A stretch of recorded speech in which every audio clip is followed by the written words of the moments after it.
오늘 하나님의 말씀의 제목은 나는 아니라. 제목이 굉장히 특이합니다. 그렇죠? I am not. I am not. 뭐라고 하는 거죠, 이 사람이 지금? I am not. 지금 이 사람이 뭘 하고 있는 거죠? 어떤 것을 뭐를 말하고 싶은 거죠? 뭔가를 부인하고 있습니다. I am not. 여러분, 부인하는 게 뭔가요? 우리 살다 보면 부인하고 싶을 때가 있죠. 너도 한통속이야. 어떨 적에는 아휴, 너 최씨 맞아. 나 아니야. 그러고 싶은데 최씨 맞거든요. 예. 죄송합니다. 최씨에 대해서 우리 그런 말들 하잖아요. 그렇죠? 부인하고 싶을 때가 있습니다.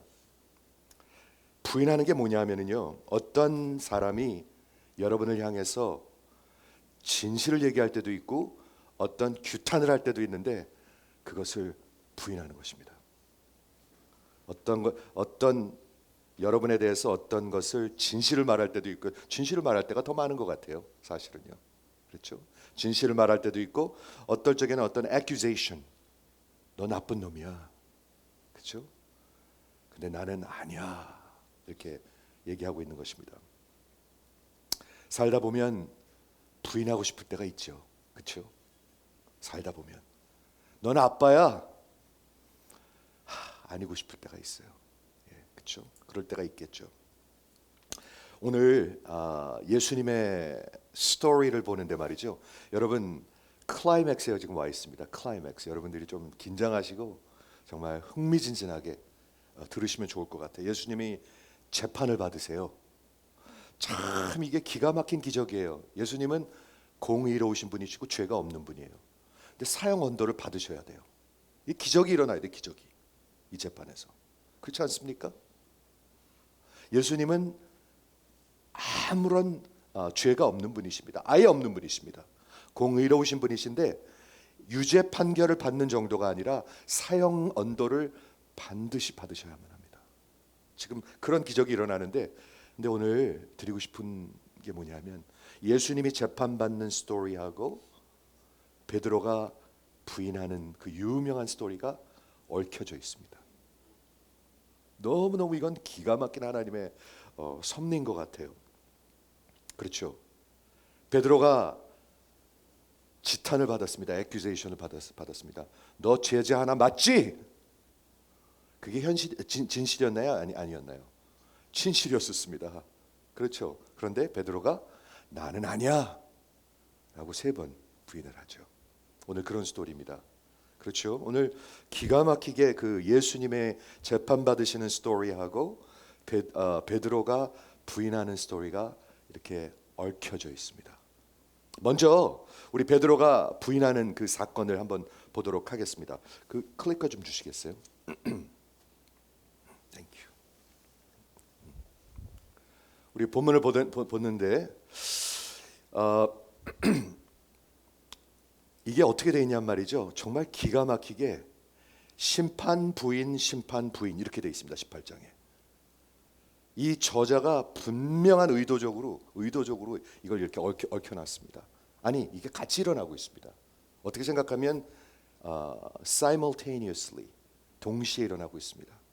사람이 부인을 하고 있고요, 하나님은 일하고 계세요. 이게 동시에 일어나고 있습니다. 그렇죠? 먼저 시몬 베드로가 부인하는 것을 한번 보도록 하겠는데, 제가 빨갛게 이렇게 칠해놨습니다. 15절.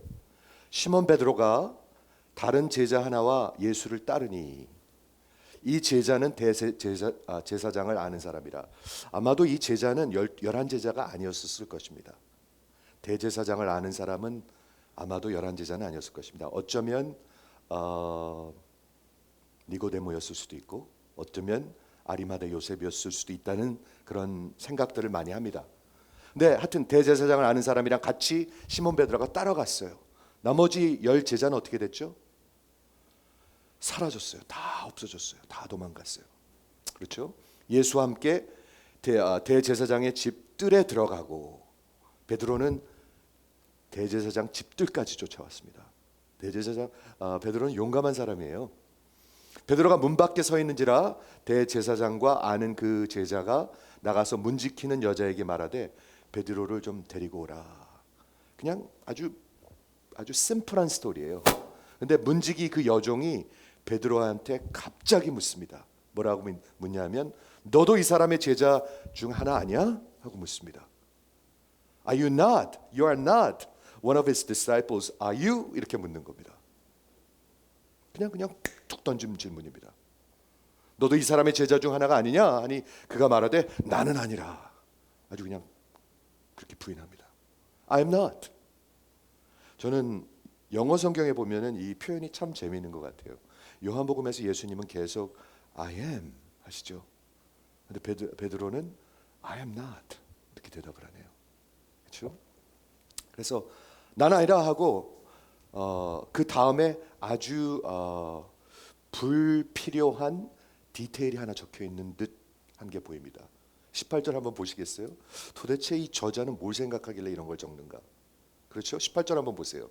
그때가 추운 거로 종과 하속들이 숯불을 피우고 서서 쬐니 이렇게 쬐고 있는 것 같아요. 서서 쬐니 베드로가 함께 서서 쬐더라. 이게 뭐 아무 의미 없는 그런 description일 수도 있고 어쩌면 굉장히 의도적인 의미 있는 질문일 그런 description일 수도 있는 것 같아요. 그렇죠? 베드로가 그냥 어이없이 무너지는 것을 볼 수가 있습니다. 너 그 여종 하나예요. 조그만 여종 하나, 문 열어주는 여종 하나, 여종 하나가 너 이 사람의 제자 중 하나가 아니냐 했을 때 나는 아니다라고 그렇게 말해버립니다. 그게 첫 번째 부인입니다. 그 다음에 이제 다시 재판받는 게 나오고요. 25절에 가면 두 번째, 세 번째 부인하는 스토리가 아주 간단하게 나옵니다. 근데 재밌어요. 시몬 베드로가 서서 불을 쬐니. 이게 이제는 의미 없는 표현이 아닌 것 같아요. 누구랑 서 있어요 지금요? 그 하속들과 그 예수를 죽이려는 자들의 그 부하들이랑 같이 서 있어요. 여러분 누구랑 어디랑 서 있는 거 굉장히 중요합니다. 복 있는 사람은 악인의 길에 서지 아니하고 걷지 아니하고 죄인의 길에 서지 아니하며. 근데 재밌는 게 뭐냐면 말이죠. 18장 5절에 보니까 그 유다가 군대를 데리고 예수님을 잡으러 왔을 때 분명히 요한이 표현하는 게 있습니다. 그 유다가 저들과 함께 서 있더라. 그렇죠? 이게 의미 없는 표현이 아닌 것 같아요. 저들과 함께 서 있으면서 자기 조금 따뜻해지려고 쬐고 있어요. 굉장히 의미 있는 얘기인 것 같아요. 우리 인생에 살다 보면 어디 서 있는 거 되게 중요합니다. Make your stand. 분명히 얘기하잖아요. 근데 적들 진영에 적들 중에 하나 같이 이렇게 싹 서 있으면서 불 쬐고 있는 거예요. 자기를 쬐고 있는 거예요. 자기를 따뜻하게 하고 있는 거예요. 그렇죠? 그래서 그걸 볼 수가 있는데 불을 쬐고 있더니 사람들이 밑에 묻되 사람들이라고 적혀 있습니다. 여럿이 묻되 너도 그 제자 중 하나가 아니냐? 베드로가 부인하여 가로되 나는 아니라 I am not 하고 얘기하고 있습니다. 근데 대제사장 중 하나는 베드로의 귀를 베어 버리운 사람의 일가라 가로되 내가 그 사람과 함께 동산에 있던 것을 내가 보지 않았더냐 하니까 베드로가 또 부인하니 곧 닭이 울더라. 이렇게 해서 세 번 부인하는 유명한 스토리죠. 그렇죠? 우리가 어렸을 때부터 주일학교에서 많이 듣던 스토리죠. 베드로는 성격이 급하고 예수님을 세 번 부인했던 사람이야. 굉장히 많이 듣던 스토리죠. 그런데 이 스토리가 얼마나 중요한지 말이죠. 사복음서에 다 적혀 있습니다. 여러분 복음이 4개 있죠. 마태, 마가, 누가, 요한복음이 있는데 처음 3개를 공관복음이라고 해요. 비슷해가지고 Synoptic Gospel. 그리고 요한복음 따로 불러요. 그래서 4개가 있는데 이 4개에 다 적혀 있는 스토리가 그리 많지 않습니다. 왜 4개에 다 적혀 있을까요? 중요하니까, 빼놓을 수가 없으니까. 그렇죠? 예수님이 세례받는 것, 예수님이 오병이어의 기적을 일으키시는 것, 예수님이 심판받는 것, 재판받는 것이 적혀 있습니다. 그리고 베드로가 부인하는 것, 이런 것들이 다 적혀 있는데요. 이 스토리는 사복음서에 다 적혀 있습니다.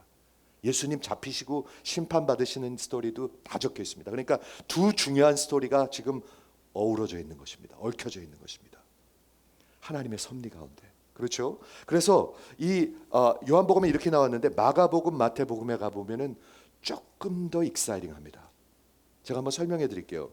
마가복음에 가면은 말이죠, 이제 첫 번째 부인하고 두 번째 부인하고 세 번째 부인할 때 이렇게 부인합니다. 14장 70절에 사람들이 이제 베드로에게 말합니다. 너는 갈릴리 사람 그 중에 하나야. 너 그 중 하나야. 너 그 통속이야. 아까 말한 거 있죠. 그러니까 나는 아니다 라고 부인을 하는데, 그냥 나는 아니다 한 게 아니라 71절에 보면 들어보십시오. 베드로가 저주하며 맹세하여 가로되 나는 너희가 말하는 그 사람을 도무지 알지 못한다. 좀 다르죠? 그 인텐시티가 다르죠? 그 어떤 그 농도가 다르죠? 저를 저주하며 맹세하며 두 번 적혀 있습니다. 저주하며 맹세하며 나는 너희가 말하는 그 사람을 도무지 알지 못한다. 베드로가 이 한 행동이 무슨 행동입니까? 우리도 미국에서 그런 거 많이 합니다. 내가 무슨 말을 하는데 상대가 믿지 않으면 뭐라고 그러죠? 우리가 내가 하나님 앞에 맹세해. 너 하나님 앞에 맹세해? 이런 거 잘하죠. 그렇죠? 영어로도 I swear to God 그런 말 하잖아요. 근데 이때 당시 유대인들은 말이죠, 하나님을 두려워했습니다. 여러분 잘 들어보십시오. 하나님이 두려운 분이었습니다. 근데 하나님의 이름으로 맹세를 하는 것입니다. 그리고 만약에 하나님의 앞에서 맹세하고 거짓말을 말하면 어떻게 되는 거죠? 저주를 받습니다. 그래서 자기가 그러는 거예요. 저가 자기를 저주하며 맹세하며 가로되 나는 너희의 말하는 이 사람을 도무지 알지 못한다. 예수를 도무지 알지 못한대요. 베드로가요. 지금 진실을 얘기하고 있습니까? 거짓말을 얘기하고 있습니까? 완전 거짓말을 얘기하고 있습니다. 부인하는데요, 진실을 얘기하는 게 아니라 거짓말을 하고 있습니다. 그러면 이 사람은 어떻게 돼야 되죠? 저주를 받아야 합니다. 이 사람 지금. 그렇죠? 베드로가 하나님 앞에서 맹세하고 자신이 저주를 받겠다고 I will be cursed. cursed. 여러분, 저주라는 말은 성경적인 단어입니다. 너무 이상하게 듣지 마십시오. 갈라디아에서 보면 예수님께서 우리를 위하여 저주가 되셨습니다. 그 저주가 이 저주입니다. 여러분 이해하시겠죠? 나는 그 사람을 알지 못한다. 나는 그 사람을 도무지 알지 못한다. 나는 아니다. 이게 지금 베드로가 부인한 스토리입니다. 근데 제가 오늘 설명해 드리기 원하는 것은 예수님이 재판받는 스토리입니다. 여러분 혹시 예수님이 재판받는 스토리를 상세히 한번 읽어보신 적이 있는지 모르겠어요. 보통 읽다 보면 거기 오면 그냥 넘어가게 돼요. 아, 이거 참 엉터리네. 이거 말도 안 되네. 이러면서 그냥 넘어가게 되죠. 그런데 복음서 4개가 다 이것을 상세하게 적고 있는 이유가 있습니다. 그렇죠. 분명히 이유가 있을 것입니다.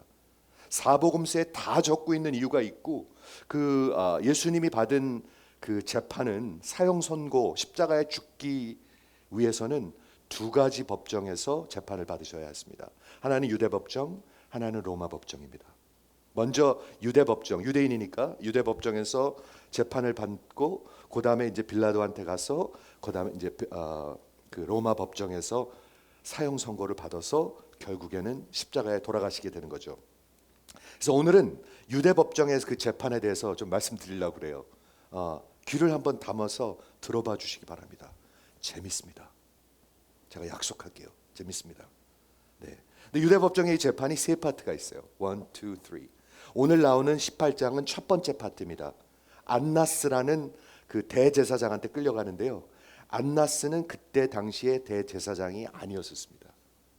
안나스는 누구였냐면 안나스 대제사장 집안의 그런 우두머리 같은 5명의 아들이 대제사장을 하고, 지금 대제사장인 그 가야바가 그 사람의 사위였었습니다. 그러니까 여러분 좀 연속극같이 생각해 보세요. 그러면 이 사람이 어떤 사람이죠? 실권을 잡고 있는 사람이었습니다. 먼저 그래서 그 군인들이 예수님을 이렇게 체포한 다음에 안나스한테 데리고 가죠. 그래가지고 preliminary hearing을 거기서 하는 것입니다. 그런데 완전히 불법이었었습니다. 그렇죠? 그래서 거기 끌려가는 모습도 있고 거기서 이제 안나스가 이렇게 뭔가를 좀 해보려고 그러는데 예수님이 안나스보다 훨씬 더 지혜로우신 분이세요. 훨씬 더 위에 계신 분이세요. 그래가지고 잡힐 때도 그랬지만 이 사건을 누가 끌고 가고 있어요? 예수님이 끌고 가고 계십니다. 그러니까 도저히 안 되겠어. 그래갖고 가야바한테 보냅니다. 그렇죠?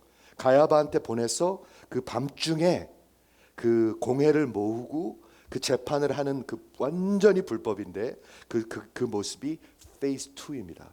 근데 그 사건은 요한복음에 나와 있지 않고 마태, 마가, 누가복음에 나와 있습니다.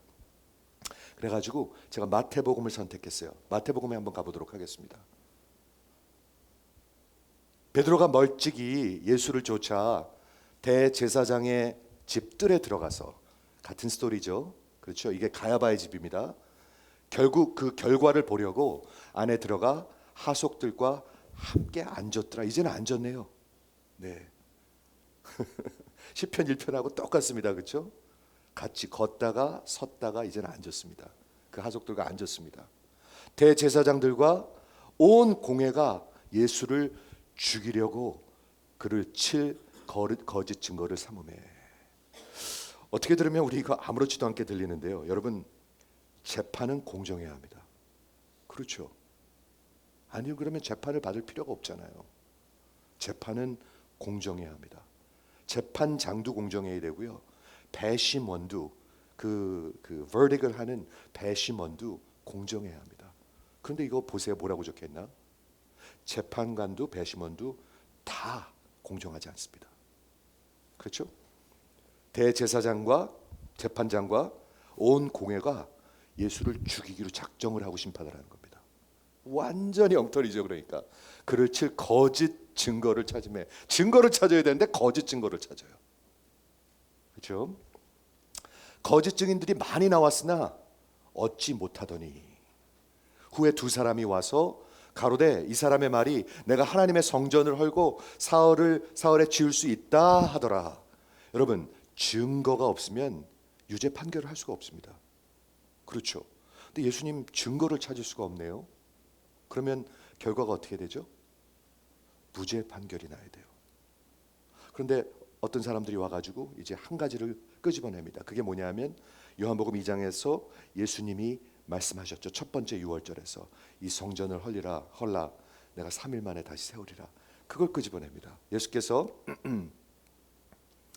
어디죠? 61절 가로되 이 사람의 말이 내가 하나님의 성전을 헐고 사흘에 지을 수 있다 하더라 하고 어떤 사람이 증거를 끄집어냈어요. 대제사장이 일어나서 예수에게 묻습니다. 재판관이 너는 답해보라.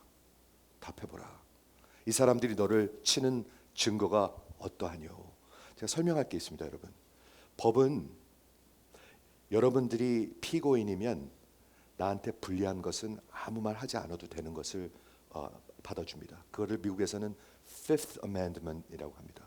그거 아시죠? 누굴 체포할 때 조용히 하라고 그러는 거.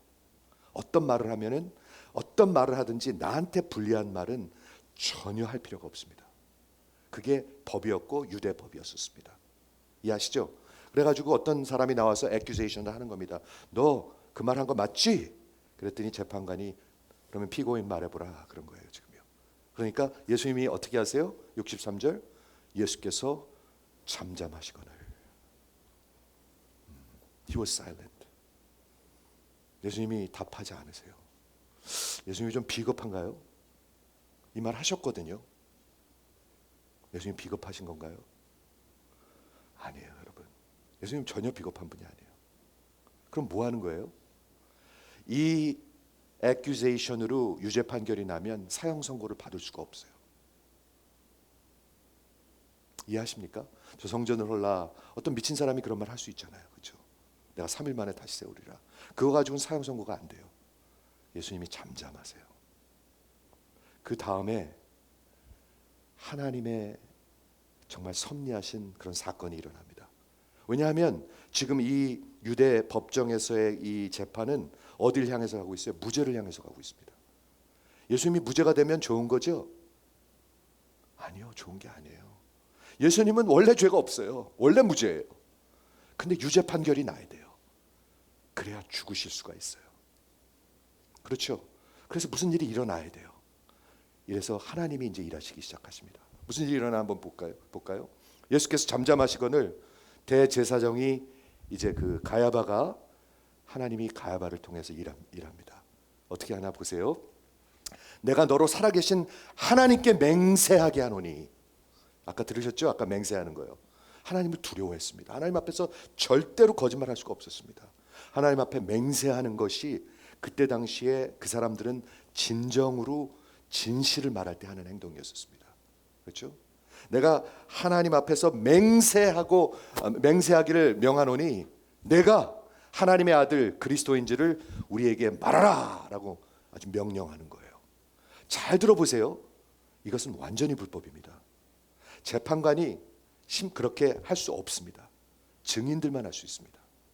재판관 하는 것 자체가 불법이었고, 그리고 예수님은 이 질문에 대해서 불리하다고 생각하면 방금 전에 그러셨던 것처럼 아무 말도 안 하시면 됩니다.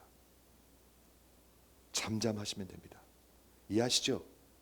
그런데 하나님 앞에 맹세하면서 만약 거짓을 말하면 너는 저주를 받을 것이다.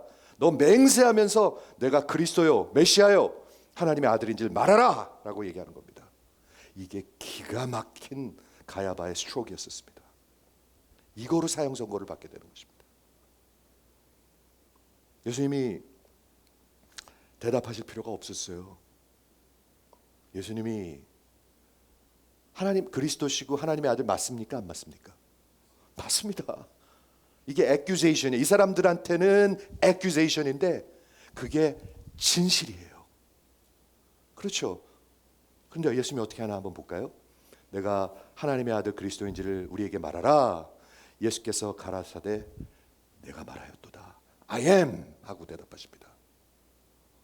아까 베드로는 I am not 하고 부인했는데 예수님은 I am 하고 시인하십니다. 베드로는 살라고 I am not 그랬고요. 예수님은 죽으시려고 I am 하셨어요. 들리시죠? 예. 그래, 내 말이 옳도다. 그러나 내가 너희에게 이르노니 하시면서 질문하는 것보다 훨씬 더 많이 말씀을 하십니다. 예수님이 뭐라고 법정에서 얘기하는지 들어보세요. 이게 대법원 법정입니다. 지금. 그렇죠? 이후에 인자가 당신이 권능자의 우편에 앉은 것과 권능자 하나님 우편에 앉아 계신 것과 내가 하나님 우편에 앉아 있을 것이다. 내가 인자가 권능자의 우편에 앉은 것과 하늘 구름을 타고 오는 것을 너희가 보리라 하시면서 다니엘서에 나오는 그 여호와 하나님이라고 자기가 클레임을 하십니다. 이거 어떻게 하려고 마음 먹으신 거죠? 죽기로 마음을 먹으신 것입니다. 가만히 보면은요, 이 재판 누가 이끌어가고 있죠? 예수님이 이끌어가고 계세요. 이게 무죄로 가만히 보니까 무죄로 가겠어. 이게 무죄로 갈 수밖에 없어. 왜냐하면 예수님은 무죄이시기 때문에 무죄로 갈 수밖에 없는데 무죄로 가면 안 돼요. 그게 하나님의 섭리가 아니에요. 그러면 십자가도 없고 구원도 없고 기독교도 없고 아무것도 없어요. 하나님의 섭리는 당신이 유죄 판결이 나서 죽으셔야 돼요. 기적이 일어나야지 돼요. 그렇죠? 그래서 하나님이 이렇게 정말 가야바를 통해서 역사한 것 같아요. 맹세하라. 네가 하나님 앞에 저주받는 것을 각오하고 하나님 앞에 맹세하고 내가 메시아 맞아? 하나님의 아들 맞아? 하고 얘기했을 때 예수님은 대답할 아무런 그런 책임이 없었지만 그냥 침묵하시면 돼요. 그런데 맞아, I am 하고 대답하신 것입니다. 그리고 죽기로 작정하신 모습을 볼 수가 있습니다. 이 두 스토리가 같이 적혀 있어요. 그렇죠? 자, 제가 유대인의 법에 대해서 잠깐만 말씀드리기 원합니다. 이걸 이해하면 훨씬 더 좋기 때문에 유대인들이 그때 쓰던 그 법은 구약의 모세가 받은 하나님의 율법에서부터 온 것입니다. 즉 하나님으로부터 온 것입니다. 법이 엉터리였을까요? 아닙니다. 법은 하나님이 주신 법이었었습니다. 유대 법정에서 누구를 사형시키기 위해서는 여러 가지 중요한 프로시저가 있었습니다. 그렇죠? 아무나 사형 선고 언도하지 않습니다. 유대 법정은 하나님이 주신 법 가운데 인간의 존엄성을 굉장히 인정했었습니다. 특히 이스라엘 백성들은 하나님의 선민들이잖아요. 하나님은 죽이길 원하지 않으세요. 피 흘리는 걸 원치 않으세요. 그래가지고 어떻게 해서든지 사형 선고를 피하게 만들었었습니다. 그게 유대인의 법이었었습니다. 그래서 여러 가지 프로시저가 있는데 그 중에 몇 가지만 말씀드릴게요. 사형을 언도하려면은 반드시 대법원, 가장 큰 법정 Great Sanhedrin, 그게 열려야 합니다. 즉 71명의 상원들이 다 모여야 합니다. 그래가지고 결정 났을 때만 사형 선고를 할 수가 있습니다. 근데 여기서 언제 일어났죠? 오밤중에 갑자기. 그렇죠? 그 심판관과 배심원들은 공정해야만 했습니다. 당연한 거죠. 그렇지 않으면 그게 무슨 심판할 필요가 있어요? 그 피고인과 어떤 감정이나 어떤 관계가 있으면 절대로 심판자로 배심원으로 들어갈 수가 없었습니다. 그게 당연한 거 아니겠습니까? 그런데 가야바와 배심원들은 다 죽이기로 작정을 하고 재판을 시작했습니다. 그렇죠. 여기 중요한 게 하나 있는데 유대 법정에는 검사가 따로 없습니다.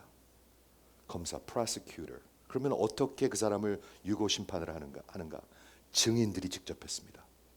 증인들이 눈으로 목격하고 증인들이 그것을 알았을 때 자기의 목숨을 걸고 그것을 고소하는 것입니다. 그래갖고 그 피고인을 데리고 와서 예수님을 데리고 와서 내가 이 사람이 이렇게 하는 것을 보았다. 2명 이상의 구약의 그 율법처럼 2명 이상의 증인이 있어야 되는데 그 두 증거가 정확하게 컴플리트하게 맞아야 합니다. 안 그러면 완전히 무산돼 버립니다. 그러니까 여기서 계속 보면 모든 거짓 증인들이 있었는데 무산되고 이렇게 된 것입니다. 이해하시죠? 그래서 그 고소하는 사람들이 증인이 돼서 직접 그 고소인이 그 예수님 피고인을 유죄로 만드는 것입니다. 그것을 증명해야 하는 것입니다. 그렇죠? 이걸 다 종합하면은요, 사형 선고는 유대 법정에서 가장 극하고 예외적인 상황에서만 대샌히드린 법정에서 이루어지는 일이었습니다. 그래서 얼마나 가끔 있었냐면 7년에 한 번 정도. 거의 없었다는 일입니다. 거의 없었다는 일. 더군다나 이 사형 선고를 하는 케이스는요, 반드시 낮에 그 재판을 해야만 했습니다. 그런 법이 있는가? 2번의 제사가 있었습니다. 아침의 제사와 저녁의 제사 있는데 그때 사이에 중간에 그 케이스를 다뤄야만 했습니다. 그 이유는 뭐냐면 그때 하나님 앞에서 하는 거라고 믿었기 때문에. 그렇죠? 그리고 배심원은 절대로 피고를 해하고자 하고 사형으로 몰고 가고자 하는 어떤 동기도 있어서는 안 됩니다. 오히려 하나님의 율법이기 때문에, 하나님의 법이기 때문에 그 피고인의 편에 서서 어떻게 해서든지 그를 살리려고 애쓰는 것이 법정이었습니다. 그렇죠? 또한 만장일치로 뭐가 이렇게 결정이 되잖아요. 저 사람은 죽어 마땅해. 그럼 무효가 됩니다. 그 왜 그러냐 하면 어떤 마비라고 그러죠. 그게 뭔가요? 그러니까 궁중심리로 죽이려고 하는 것을 막기 위해서 만장일치가 되면 무조건 다시 무효가 됐었습니다. 근데 이건 완전 만장일치였거든요. 지금 2가지만 더 있습니다. 잘 들어보십시오. 또한 유죄가 판결되면 사형을 향해서 유죄가 판결되면 그 사람 사형 언도는 같은 날 절대로 하지 않았습니다. 그 이유는 뭐냐면 심판관도 배심원도 집에 다시 돌아가서 하루를 편히 쉬면서 잠자리에 누워서 저 사람이 진짜 죽는 게 마땅한가 다 생각해보고 심사숙고해보고 그리고 그 다음날 모여서 다시 보트를 해가지고 그때 사형 선고를 했다고 합니다. 여러분 들리십니까? 어떻게든지 살리려고 그러는 거예요. 마지막으로 어느 정도 그 사형수를 살리길 원했냐면, 사형수가 이제 사형 언도를 밟고 형장으로 끌려가고 있습니다. 끌려가고 있는데 그 대법원에서 어떤 사람이, 배심원 중에 한 명이 다른 아이디어를 내는 거예요. 어떤 살릴 수 있는 길이 있습니다 하고 얘기가 나오면 그 얘기를 다시 하기 위해서 그 형장으로 끌려가고 있는 그 사형수를 다시 데리고 왔습니다. 그 정도로 유대 법은, 하나님의 법은 사람을 살리는 데 목적이 있었습니다. 여러분, 하나님의 법에 문제가 있는 게 아니에요. 사람들의 심령에 문제가 있는 것이지. 여러분, 하나님의 율법이 문제가 있습니까? 아닙니다, 여러분. 이 스토리의 키는 이것입니다. 유대 법정에서 일어난, 예수님이 의로우신 분인데 사형 선고를 받으신 것은 어떤 미개한, 잘 짜여지지 않은 그런 시스템에 있는 그런 법정에서 사형 언도를 받은 것이 아닙니다.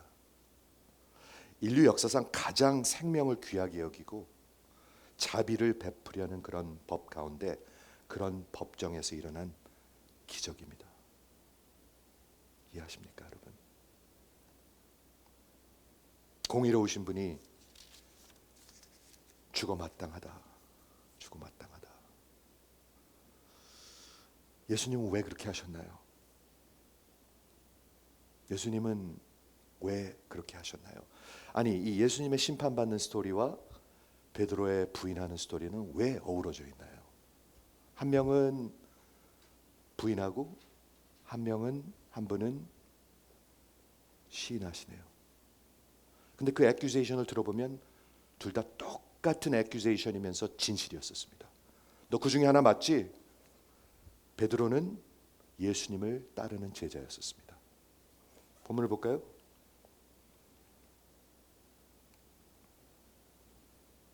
15절 보십시오. 시몬 베드로는 예수를 따르고 있었습니다.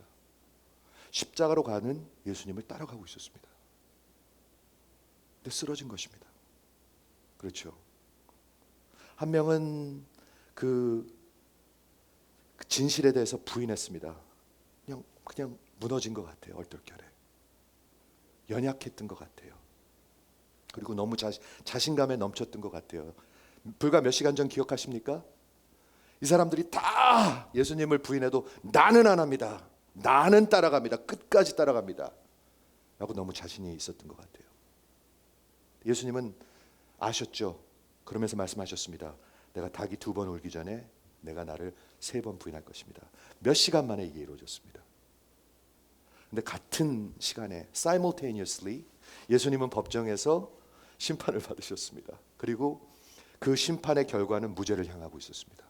근데 무죄를 향하면 안 되거든요. 하나님이 이끌어 가시는 구속의 역사와 섭리잖아요. 그러니까 가야바를 사용하셔서 기가 막힌 스트로크를 발견하십니다. 하나님 앞에서 맹세하면서 말해봐. 내가 그리스도와 하나님의 아들 맞아? 예수님은 말할 아무런 필요가 없었습니다. 그냥 가만히 계시면서 아는 겁니다. 가만히 계시면 무죄입니다.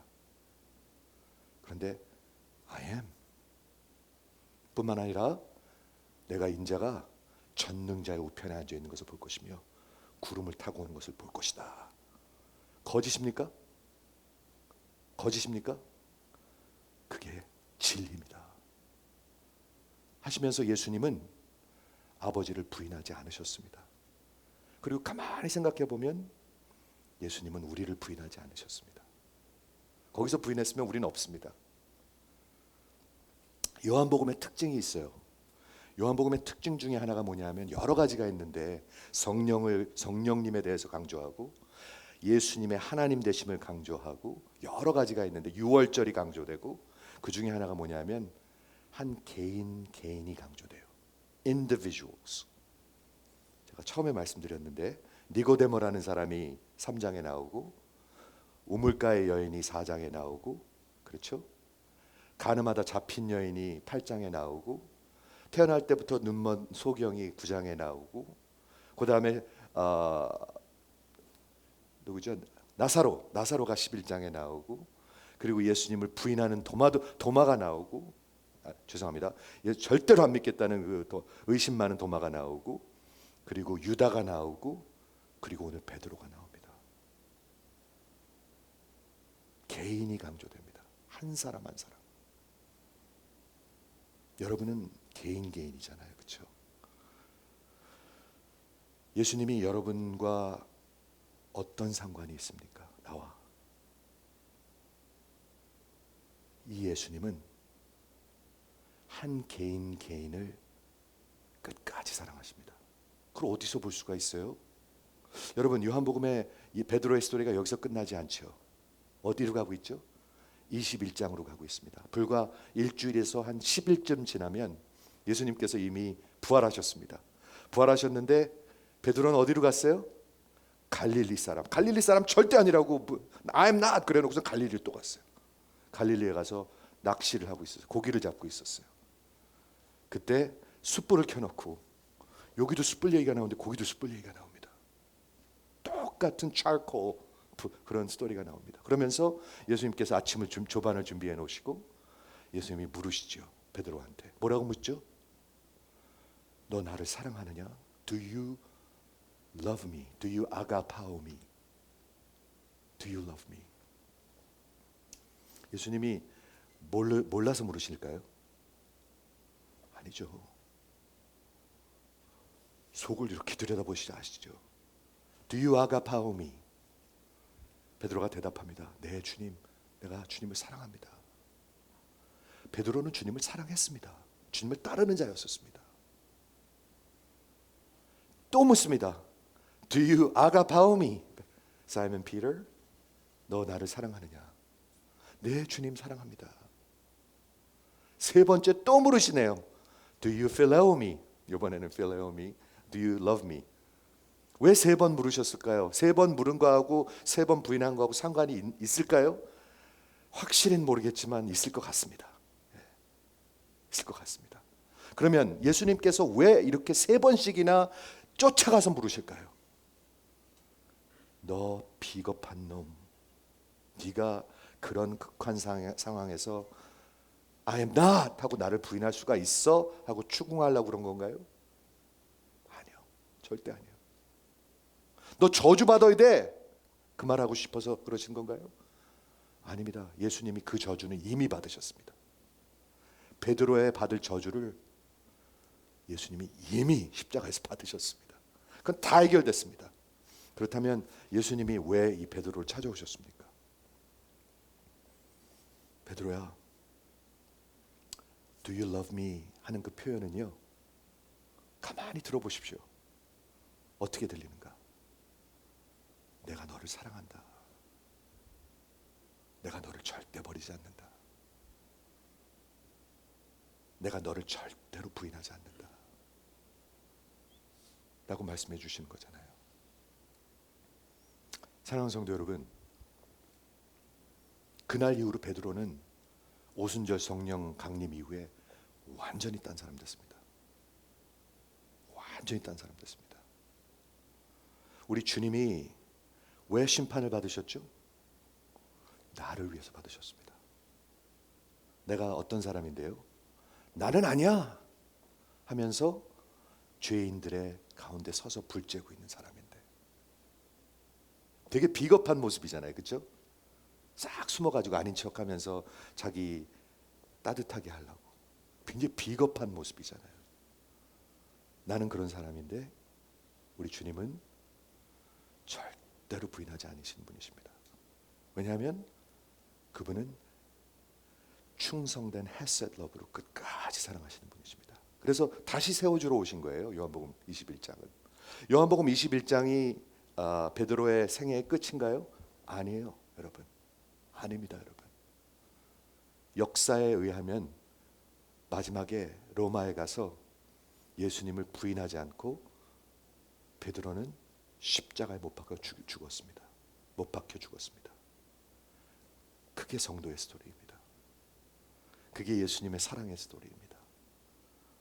끝까지 부인하지 않으십니다. 우리 주님은 하나님을 부인하지 않으십니다. 너 그리스도 맞아? 하나님의 아들 맞아? I am.